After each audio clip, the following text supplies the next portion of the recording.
ಓಂ ಶಾಂತಿ. ನಾವು ಪ್ರತಿದಿನ ಯೋಗವನ್ನು ನಾವು ಮಾಡ್ತೀವಿ. ಮನಸ್ಸು ಬುದ್ಧಿಯಿಂದ ತಂದೆ ಜೊತೆ ಸಂಬಂಧವನ್ನ ಜೋಡಿಸ್ತಿದ್ದೀವಿ, ಯೋಗವನ್ನ ಮಾಡ್ತಿದ್ದೀವಿ. ಆದರೆ ಈ ದಿನ ಬಾಪ್ದಾದ ಒಂದು ಹೊಸ ವಿಧವಾದಂತಹ ಯೋಗದ ಒಂದು ಅಭ್ಯಾಸವನ್ನ ತಿಳಿಸ್ತಿದ್ದಾರೆ. ಈಗ ಗಡಿಯಾರ ಇದೆ, ಗಡಿಯಾರದಲ್ಲಿ 12 ಅಂಕಿಗಳಿದಾವೆ ಅಲ್ವಾ? 12 ಅಂಕಿಗಳಿದಾವೆ. ಆ ಅಂಕಿಗಳಿಂದ ನಾವು ವಿಧ ವಿಧವಾದ ಒಂದು ಯೋಗದ ಅಭ್ಯಾಸಗಳನ್ನ ನಾವು ಮಾಡ್ಬೋದು. ಅದರ ಬಗ್ಗೆ ತಿಳಿಸ್ತಿದ್ದಾರೆ. ಈಗ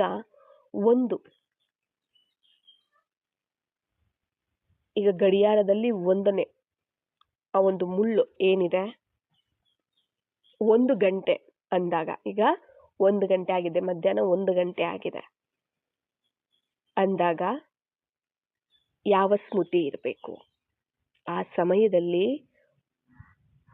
ಅಂದ್ರೆ ಒಬ್ಬರು, 1 ಅಂದಾಗ ಒಬ್ಬ ಬಾಬಾ ಬಿಟ್ರೆ ಬೇರೆ ಯಾರೂ ಇಲ್ಲ. ಆ ಒಬ್ಬ ಬಾಬಾನೇ ನನಗೆ ಸರ್ವಸ್ವ, ಅವರೇ ಪ್ರಪಂಚ, ಅವರೇ ಸರ್ವಾಧಾರವಾಗಿದ್ದಾರೆ. ಪರಮಾತ್ಮ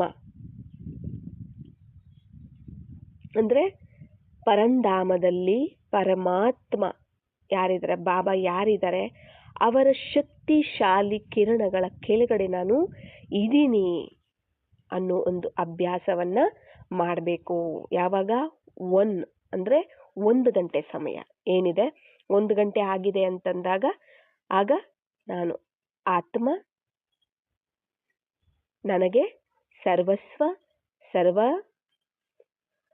ಸರ್ವಾಧಾರ, ಪ್ರಪಂಚ ಎಲ್ಲವೂ ಒಬ್ಬ ಬಾಬಾ ಆಗಿದ್ದಾರೆ, ಅವರು ಬಿಟ್ರೆ ಬೇರೆ ಯಾರೂ ಇಲ್ಲ ನನಗೆ ಅನ್ನುವ ಒಂದು ಸಂಕಲ್ಪವನ್ನ ಮಾಡಿ ಆ ಸ್ಮೃತಿಯಲ್ಲಿ ಪರಂಧಾಮದಲ್ಲಿ ಬಾಬಾರವರ ಒಂದು ಶಕ್ತಿಶಾಲಿ ಕಿರಣಗಳ ಕೆಳಗಡೆ ನಾನು ಇದ್ದೀನಿ, ನಾನು ಮತ್ತೆ ಬಾಬಾ ಅಷ್ಟೆ.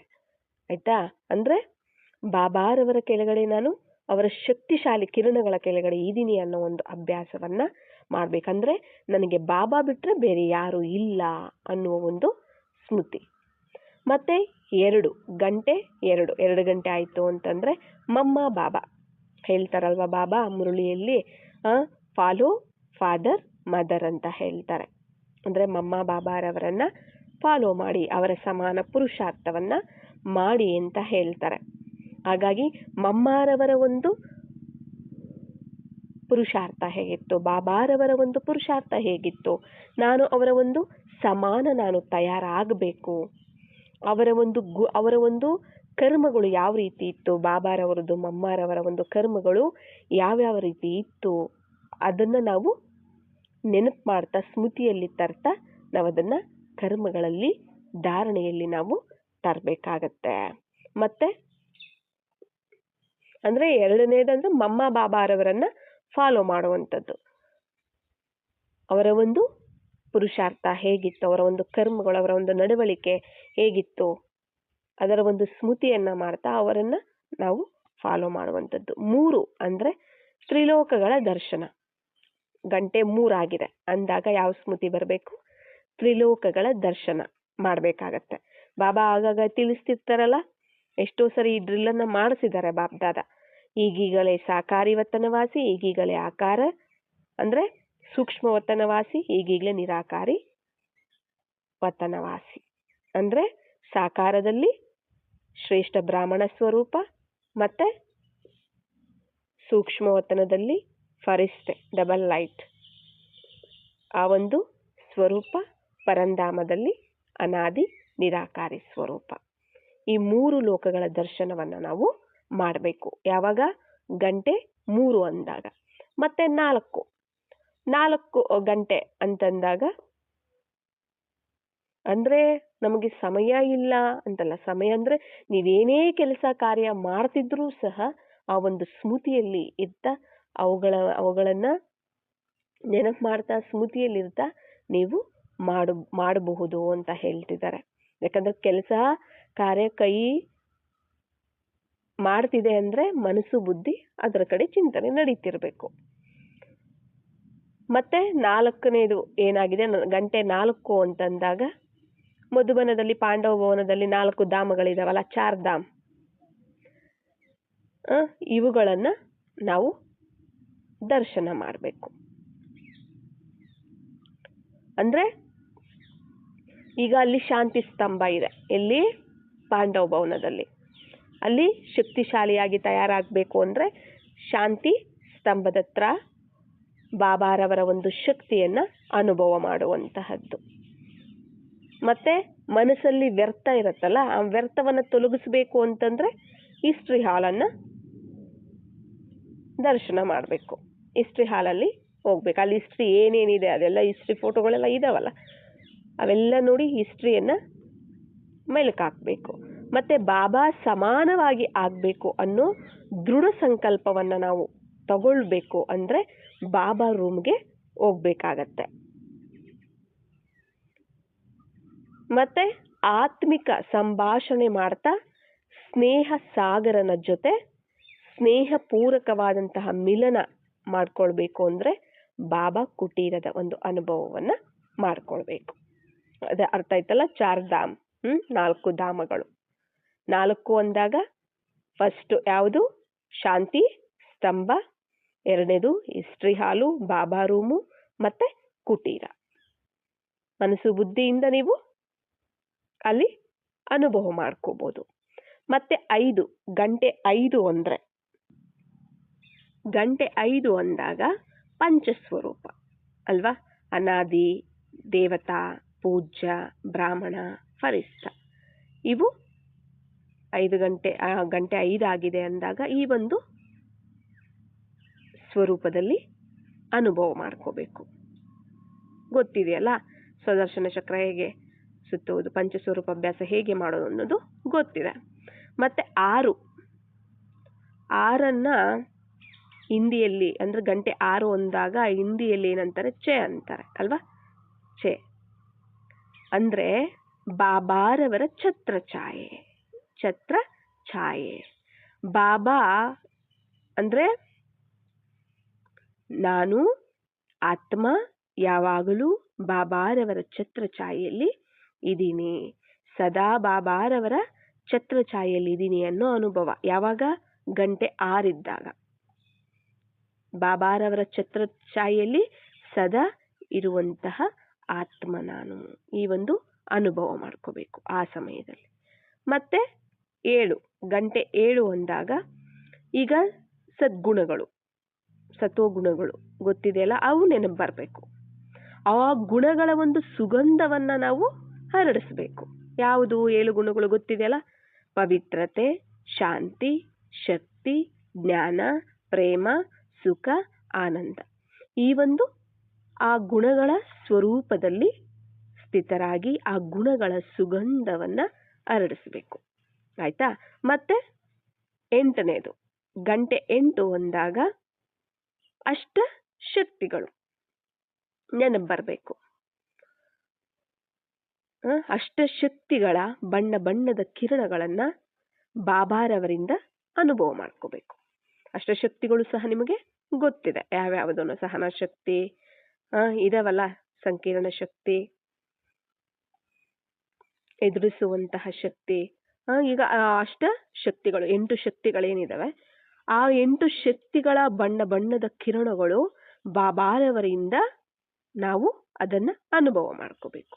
ಇದು ಗಂಟೆ 8 ಅಂದಾಗ. ಮತ್ತೆ 9 ಅಂದ್ರೆ ಏನು? ಈಗ ಭಕ್ತಿ ಮಾರ್ಗದಲ್ಲಿ ಏನ್ ಮಾಡ್ತಾರೆ? ನವ ದುರ್ಗೆಯರ ಒಂದು ಪೂಜೆಯನ್ನ ಮಾಡ್ತಾರೆ. ಅಂದ್ರೆ ದೇವಿ ನವರಾತ್ರಿ ಆ ಒಂದು ಆಚರಣೆಯನ್ನ ಅವರು ಮಾಡ್ತಾರೆ ಭಕ್ತರು ಅಲ್ವಾ? ಅಂದ್ರೆ ನವದುರ್ಗ ಸ್ವರೂಪ, ಇಷ್ಟ ದೇವಿ ಸ್ವರೂಪ ಅನ್ನೋದು ಆಗ ನೆನಪು ಬರ್ಬೇಕು 9 ಅಂದಾಗ. ಅರ್ಥ ಆಯ್ತಾ? ಶಕ್ತಿಶಾಲಿಯಾಗಿ ಶಕ್ತಿಶಾಲಿ ಕಿರಣಗಳನ್ನ ಭಕ್ತಾತ್ಮರಿಗೆ ಹರಡಿಸ್ಬೇಕು. ಈಗ ನವದುರ್ಗೆಯರು ನಿಮಗೂ ಸಹ ಗೊತ್ತಿದೆ, ಅಲ್ವಾ? ನಾನು ಆತ್ಮ ವೈಷ್ಣೋದೇವಿಯಾಗಿದ್ದೀನಿ, ನಾನು ಆತ್ಮ ಉಮಾದೇವಿಯಾಗಿದ್ದೀನಿ, ನಾನು ಆತ್ಮ ಲಕ್ಷ್ಮೀದೇವಿಯಾಗಿದ್ದೀನಿ, ನಾನು ಆತ್ಮ ದುರ್ಗಾದೇವಿಯಾಗಿದ್ದೀನಿ. ಈ ಥರ 9 ನವದುರ್ಗೆಯರು ಯಾರಿದ್ದಾರೆ ಅವರ ಒಂದು ಸ್ವರೂಪದಲ್ಲಿ ಆ ಒಂದು ದೇವಿ ಯಾರಿದ್ದಾರೆ 9 ಆ ಒಂದು ಇಷ್ಟ ದೇವಿ ಸ್ವರೂಪ ಒಂದು ಸ್ವರೂಪ. ಈಗ ವೈಷ್ಣೋದೇವಿನೇ ಅನ್ಕೊಳ್ಳಿ, ಆ ಒಂದು ಸ್ವರೂಪದಲ್ಲಿ ಬಂದು ಶಕ್ತಿಶಾಲಿ ಕಿರಣಗಳನ್ನು ಭಕ್ತಾತ್ಮರಿಗೆ ಕೊಡುವಂತಹದ್ದು. ಈ ಥರ 9 ನವದುರ್ಗೆಯರ ಒಂದು ಸ್ವರೂಪ ಬರಬೇಕು 9 ಅಂದಾಗ, ಆಯ್ತಾ? ಮತ್ತೆ 10 ಅಂದಾಗ ಇದರ ಒಂದು ಪರಿಶೀಲನೆ ನಡಿಬೇಕು. ಏನು 10 ಅಂದ್ರೆ ಏನು? ರಾವಣನ ಗುಣಗಳು 10 ಇದಾವೆ ಅಲ್ವಾ? ಕಾಮ, ಕ್ರೋಧ, ಲೋಭ, ಮೋಹ, ಅಹಂಕಾರ, ಈರ್ಷೆ, ದ್ವೇಷ, ಹಠ, ಸೋಮಾರಿತನ, ಅಸೂಯೆ ಅಲ್ವಾ? ಈ ಒಂದು 10 ರಾವಣನ ಗುಣಗಳು. ಇವುಗಳು ನನ್ನಲ್ಲಿ ಇಲ್ಲ ತಾನೆ? ಪರಿಶೀಲನೆ ಮಾಡ್ಕೋಬೇಕು. ಇದ್ರೆ ಅವುಗಳನ್ನು ಪರಿವರ್ತನೆ ಚೆಕ್ ಅಂಡ್ ಚೇಂಜ್ ಮಾಡ್ಕೋಬೇಕು 10 ಗಂಟೆ ಅಂದಾಗ, ಆಯ್ತಾ? ಮತ್ತೆ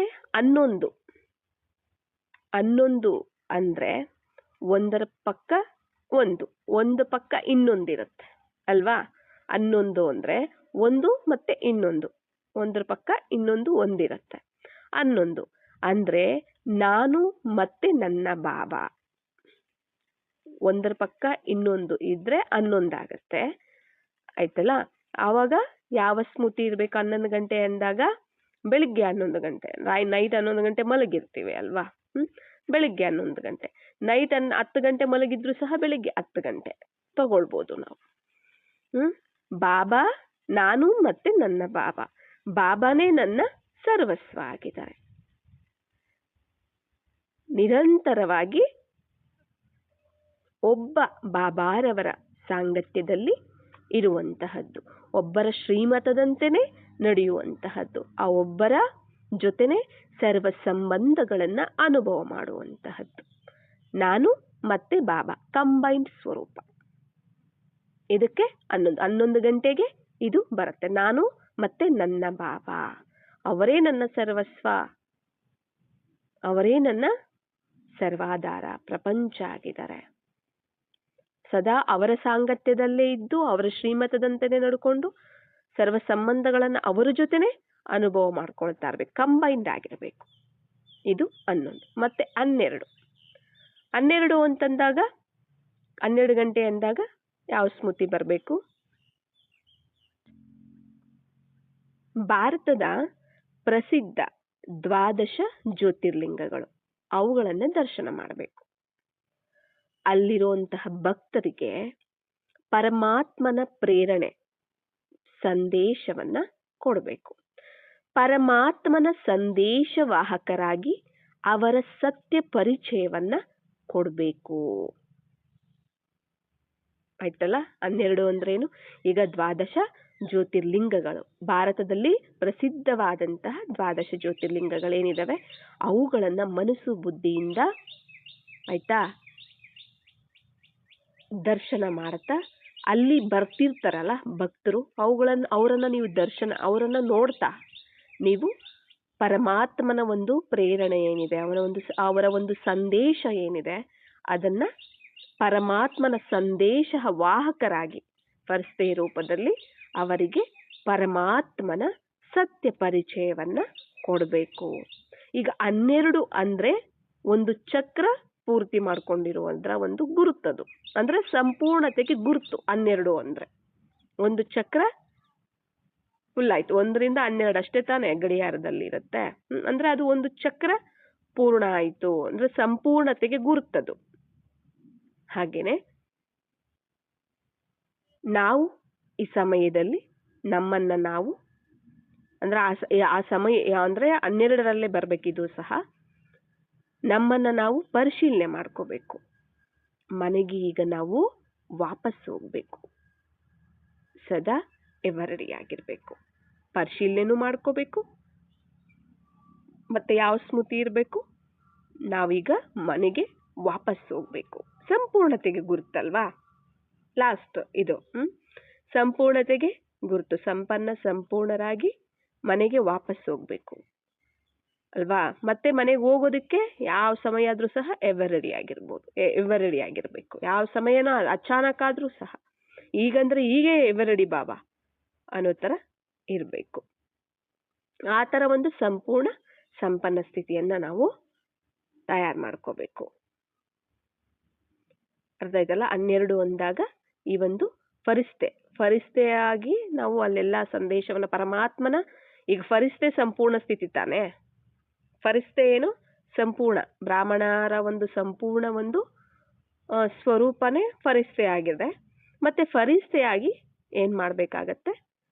12 ಗಂಟೆ ಅಂದಾಗ ದ್ವಾದಶ ಜ್ಯೋತಿರ್ಲಿಂಗಗಳನ್ನ ದರ್ಶನ ಮಾಡಿ ಅಲ್ಲಿರೋ ಭಕ್ತರಿಗೆ ನೀವು ಅಂದ್ರೆ ಪರಮಾತ್ಮನ ಸಂದೇಶ ವಾಹಕರು, ಅಂದ್ರೆ ಪರಮಾತ್ಮನ ಮೆಸೆಂಜರ್ ನೀವು, ಆಯ್ತಾ. ಫರಿಸ್ತೆಯಾಗಿ ಹೋಗಿ ಸತ್ಯ ಪರಿಚಯವನ್ನ ಕೊಡಬೇಕು. ಅರ್ಥ ಆಯ್ತಲ್ಲ. ಈಗ ಈ ಒಂದು ಅಭ್ಯಾಸವನ್ನ 1 ಗಂಟೆ ಅಂದ ತಕ್ಷಣ ಯಾವುದು ನೆನಪು ಬರಬೇಕು, 2 ಗಂಟೆ ಅಂದಾಗ ಯಾವ್ದು ನೆನಪು ಬರಬೇಕು. ಇದು ನಮಗೆ ಸದಾ ನಾವು ಯೋಗ ಮಾಡೋಕ್ಕಾಗೋದಿಲ್ಲ, ಸದಾ ನಮಗೆ ಕೂತ್ಕೊಂಡು ತಪಸ್ ಮಾಡೋದಕ್ಕಾಗೋದಿಲ್ಲ ಅಂದಾಗ ಏನ್ ಮಾಡ್ಬೋದು? ಅಮೃತ ವೇಳೆ ಹೇಗಿದ್ರು ಮಾಡೇ ಮಾಡ್ತೀವಿ, ಸಂಜೆನೂ ಯೋಗದಲ್ಲಿ ಹೇಗಿದ್ರು ಮಾಡೇ ಮಾಡ್ತೀವಿ. ಮತ್ತೆ ಮಧ್ಯದಲ್ಲಿ ಏನು ಗ್ಯಾಪ್ ಇದೆ ಆ ಒಂದು ಸಮಯವನ್ನ ನಾವು ಕೆಲಸ ಕಾರ್ಯಗಳಲ್ಲಿ ನಾವು ಮುಳುಗಿದಾಗ ಜಾಸ್ತಿ ಕೆಲಸ ಕಾರ್ಯಗಳೇ ಇರುತ್ತೆ ಹೊರತು ಬಾಬಾ ನೆನಪು ಬರ್ತಿರೋದಿಲ್ಲ. ಬಟ್ ನಾವು ಯಾವಾಗ ಈ ಒಂದು ಅಭ್ಯಾಸವನ್ನ ನಾವು ಮಾಡ್ತಾ ಹೋಗ್ತೀವಿ, ನೆನಪು ಇರುತ್ತೆ, ಜೊತೆಗೆ ಯೋಗನೂ ಸಹ ಒಂದು ಅಭ್ಯಾಸದ ಒಂದು ಅವ್ರ ಅಭ್ಯಾಸ ವೃದ್ಧಿನೂ ಆಗುತ್ತೆ, ಏಕಾಗ್ರತೆನೂ ಬೆಳೆಯುತ್ತೆ, ಹಾಗೇನೆ ಶಕ್ತಿಶಾಲಿ ಸಹ ಮನಸ್ಸು ಆಗತ್ತೆ ಕೂಡ. ಈ ಒಂದು ಅಭ್ಯಾಸವನ್ನ ನಾವು ಬೆಳೆಸ್ಕೊಳ್ಬೇಕು. 1 ಗಂಟೆ ಅಂದ ತಕ್ಷಣ ಏನು, 2 ಗಂಟೆ ಅಂದ ತಕ್ಷಣ ಏನು, ಆ ಒಂದು ಸ್ಮೃತಿ, ಆ ಒಂದು ಸ್ವರೂಪದಲ್ಲಿ ನಾವು ಬರ್ತಾ ನಾವು ಈ ಒಂದು ಅಭ್ಯಾಸ ಪ್ರತಿದಿನ ಪರಂಧಾಮದಲ್ಲಿ ನಾವು ಯೋಗ ಮಾಡ್ತೀವಿ, ಪರಂಧಾಮದಲ್ಲಿ ಬಿಂದು ಪ್ರತಿದಿನ ಮಾಡ್ತಾ ಅದು ಒಂದೇ ಮಾಡ್ತಿರ್ತೀವಿ ಅಂತಂದಾಗ ಏನಾಗ್ಬಿಡುತ್ತೆ? ಬೋರ್ ಆಗ್ಬಿಡುತ್ತೆ ಕೆಲವ್ರಿಗೆ ಅಲ್ವಾ. ಒಂದೇ ಒಂದು ವಿಧಿ ಇರುತ್ತೆ, ಅದು ಬೋರ್ ಆಗ್ಬಿಡುತ್ತೆ. ನಾವು ಯಾವಾಗ ಈ ತರ ಒಂದು ಡಿಫ್ರೆಂಟ್ ಆಗಿ ನಾವು ಮಾಡ್ತಾ ಹೋಗ್ತೀವಿ, ಆಗ ನಶೆ ಇರುತ್ತೆ, ಮತ್ತೆ ನಾವು ಮಾಡೋದಕ್ಕೂ ಸಹ ಖುಷಿನೂ ಸಹ ಸಿಗುತ್ತೆ, ಜೊತೆಗೆ ಅನುಭವನೂ ಸಹ ಆಗತ್ತೆ. ಈ ಒಂದು ಅಭ್ಯಾಸವನ್ನ ಮಾಡಬೇಕು. ಅರ್ಥಾಯ್ತಲ್ಲ. ಮೊದಲನೇದು ಯಾವ್ದು ಹೇಳಿದ್ರು? 1 ಅಂದಾಗ ಬಾಬಾ ಒಬ್ಬರು ಬಿಟ್ರೆ ಬೇರೆ ಯಾರು ಇಲ್ಲ, ಬಾಬಾನೇ ಸರ್ವಸ್ವ. ಅವರ ಅಂದ್ರೆ ಪರಂಧಾಮದಲ್ಲಿ ಬಾಬಾರವರ ಶಕ್ತಿಶಾಲಿ ಕಿರಣಗಳ ಕೆಳಗಡೆ ನಾನಿದ್ದೀನಿ ಅನ್ನೋ ಒಂದು ಅಭ್ಯಾಸ ಮಾಡಬೇಕು. 2 ಅಂದಾಗ ಮಮ್ಮ ಬಾಬಾ ಅವರು ಹೇಗೆ ಪುರುಷಾರ್ಥ ಮಾಡಿದ್ರು, ಅವರ ಧಾರಣೆ ಹೇಗಿತ್ತು ಅಲ್ವಾ, ಅವರನ್ನ ನೋಡಿ ನಾವು ನಮ್ಮನ್ನ ನಾವು ಅವ್ರ ಸಮಾನ ನಾನು ಇದೀನ, ಮಮ್ಮ ಬಾಬಾ ಸಮಾನ ನಾನು ಇದೀನ, ಮತ್ತೆ ಏನ್ ಕೊರತೆಗಳಿದಾವೆ ಅವುಗಳನ್ನ ಚೆಕ್ ಮಾಡ್ಕೊಳ್ತಾ ಆ ಒಂದು ಅವರ ಸಮಾನ ಪುರುಷಾರ್ಥವನ್ನ ಮಾಡಬೇಕು. 3ನೇದು ಯಾವುದು? ತ್ರಿಲೋಕಗಳ ದರ್ಶನ. ಈಗೀಗ್ಲೇ ಸಾಕಾರ ಅಂದಾಗ, ಸಾಕಾರ ವತನವಾಸಿ ಅಂದಾಗ ಶ್ರೇಷ್ಠ ಬ್ರಾಹ್ಮಣ ಸ್ವರೂಪ, ಮತ್ತೆ ಸೂಕ್ಷ್ಮವತನವಾಸಿ ಅಂದಾಗ 2ನೇ ಲೋಕ ಯಾವುದು? ಸೂಕ್ಷ್ಮವತನವಾಸಿ ಅಂದಾಗ ಫರಿಸ್ತಾ ಡಬಲ್ ಲೈಟ್ ಫರಿಸ್ತಾ ಸ್ವರೂಪ, ಮತ್ತೆ 3ನೇದು ನಿರಾಕಾರಿ ಅಂದ್ರೆ ಮೂಲವತನ ಅಂದಾಗ ನಿರಾಕಾರಿ ಅಭ್ಯಾಸ ಅನಾದಿ ಸ್ವರೂಪದಲ್ಲಿ. ಇದು 3. 4ನೇದು ಯಾವ್ದು ಹೇಳಿದ್ರು? ಚಾರ್ಧಾಮ್ ಅಲ್ವಾ. 5ನೇದು ಪಂಚಸ್ವರೂಪ, ಮತ್ತೆ 6ನೇದು ಛತ್ರಛಾಯೆಯಲ್ಲಿ ಅಂದ್ರೆ ಛೇ ಅಂತ ಹೇಳ್ತಾರೆ ಹಿಂದಿಯಲ್ಲಿ 6ನ್ನ. ಅದರಿಂದ ಸದಾ ನಾನು ಬಾಬಾರವರ ಛತ್ರಛಾಯೆಯಲ್ಲಿ ಇದೀನಿ, ಈ ಒಂದು ಅನುಭವವನ್ನ ಮಾಡ್ಕೊಳ್ಳುವಂಥದ್ದು. ಮತ್ತೆ 7ನೇದು ಸದ್ಗುಣಗಳು ಏನಿದಾವೆ ಅವುಗಳ ಒಂದು ಸ್ವರೂಪದಲ್ಲಿ ಇರ್ತಾ ಆ ಗುಣಗಳ ಒಂದು ಸುಗಂಧವನ್ನ ಹರಡಿಸುವಂಥದ್ದು. ಮತ್ತೆ 8 ಅಂದಾಗ ಅಷ್ಟಶಕ್ತಿಗಳ ಒಂದು ನೆನಪು ಬರಬೇಕು. ಅಷ್ಟಶಕ್ತಿಗಳ ಬಣ್ಣದ ಕಿರಣಗಳನ್ನ ಬಾಬಾರವರಿಂದ ಅನುಭವ ಮಾಡ್ಕೊಳ್ಬೇಕು. ಮತ್ತೆ 9ನೇದು ನವದುರ್ಗೆಯ ಸ್ವರೂಪ, ಅಂದ್ರೆ ಆ ಒಂದು ಇಷ್ಟ ದೇವಿ ಸ್ವರೂಪ ನೆನಪು ಬರ್ಬೇಕಾಗತ್ತೆ. ಮತ್ತು ಶಕ್ತಿಶಾಲಿ ಅಂದರೆ ಶಕ್ತಿಶಾಲಿಯಾಗಿ ಶಕ್ತಿಶಾಲಿ ಕಿರಣಗಳನ್ನು ಭಕ್ತಾತ್ಮರಿಗೆ ಕೊಡಬೇಕಾಗತ್ತೆ. ಇಷ್ಟದೇವಿ ಸ್ವರೂಪದಲ್ಲಿ ಬಂದು ಈ ನವದುರ್ಗೆಯರ ಒಂದು ಇಷ್ಟದೇವಿ. ಈ ನವದುರ್ಗೆ ಅಂದರೆ ಅದರಲ್ಲಿ ಯಾವುದಾದ್ರೂ ಒಂದು ತಗೊಳ್ಳಿ, ಇಲ್ಲ 2 ತಗೊಳ್ಳಿ, ನಿಮ್ಗೆ ಟೈಮ್ ಇತ್ತು ಅಂದರೂ ಕೂಡ ಆ 8 ಏನಿದ್ದಾರೆ ಅದರಲ್ಲಿ ನಿಮ್ಗೆ ಯಾವ್ದು ಇಷ್ಟನೋ ಅದನ್ನು ತಗೊಂಡು ನೀವು ದಿನಕ್ಕೊಂದೊಂದಾದರೂ ಸಹ ನೀವು ಮಾಡ್ಬೋದು. ಸಮಯ ಇತ್ತಂದ್ರೆ ಅದು 8 ಮಾಡ್ಬೋದು ನೀವು ಇಷ್ಟದೇವಿಯ ಸ್ವರೂಪದಲ್ಲಿ ಸ್ಥಿತರಾಗಿ. ಅದು ಭಕ್ತಾತ್ಮರಿಗೆ ಏನು ಮಾಡಬೇಕು, ಶಕ್ತಿಗಳನ್ನು ಕೊಡಬೇಕು. ಮತ್ತೆ 9ನೇದಾಯ್ತಲ್ಲ, 10ನೇದು ರಾವಣ ಗುಣಗಳು. ಅದು ನನ್ನಲ್ಲಿ ಇದೆಯಾ ಇಲ್ವಾ ಅನ್ನೋದನ್ನು ಚೆಕ್ ಮಾಡ್ಕೊಳ್ಬೇಕು. ಮತ್ತೆ ಇದ್ರೆ ಚೇಂಜ್ ಮಾಡ್ಕೊಳ್ಳೋದಕ್ಕೆ ಪ್ರಯತ್ನ ಪಡಬೇಕು. ಮತ್ತೆ 11 ಅಂದಾಗ ಒಂದರ ಪಕ್ಕ ಒಂದು ಅಂದರೆ 11 ಅಂದರೆ ನಾನು ಮತ್ತೆ ಬಾಬಾನೇ ನನಗೆ ಸರ್ವಸ್ವ. ನಿರಂತರ ಒಬ್ಬ ಬಾಬಾರವರ ಸಾಂಗತ್ಯದಲ್ಲಿ ಇರುವಂಥದ್ದು, ಸದಾ ಅವರ ಶ್ರೀಮತದಲ್ಲೇ ನಡೆಯುವಂಥದ್ದು, ಮತ್ತೆ ಅವರೊಬ್ಬರ ಜೊತೆನೇ ಸರ್ವ ಸಂಬಂಧಗಳ ಅನುಭವವನ್ನು ಮಾಡುವಂಥದ್ದು ಅಂದರೆ ಕಂಬೈನ್ಡ್ ಸ್ವರೂಪ. ಮತ್ತೆ ಅಂದರೆ ಒಂದ್ರ ಪಕ್ಕ ಒಂದು 11 ಕಂಬೈನ್ಡ್ ಆಗಿದೆಯಲ್ಲ ಆ ಥರ. ಮತ್ತೆ 12 ಅಂದಾಗ ಭಾರತದ ಪ್ರಸಿದ್ಧ 12 ಜ್ಯೋತಿರ್ಲಿಂಗಗಳ ಒಂದು ದರ್ಶನವನ್ನು ಮಾಡಿ ಬರ್ತಿರುವಂಥ ಭಕ್ತರಿಗೆ ನೀವು ಪರಮಾತ್ಮನ ಸಂದೇಶ ವಾಹಕರಾಗಿ ಪರಮಾತ್ಮನ ಒಂದು ಸಂದೇಶವನ್ನು, ಸತ್ಯ ಪರಿಚಯವನ್ನು ಕೊಡಬೇಕು.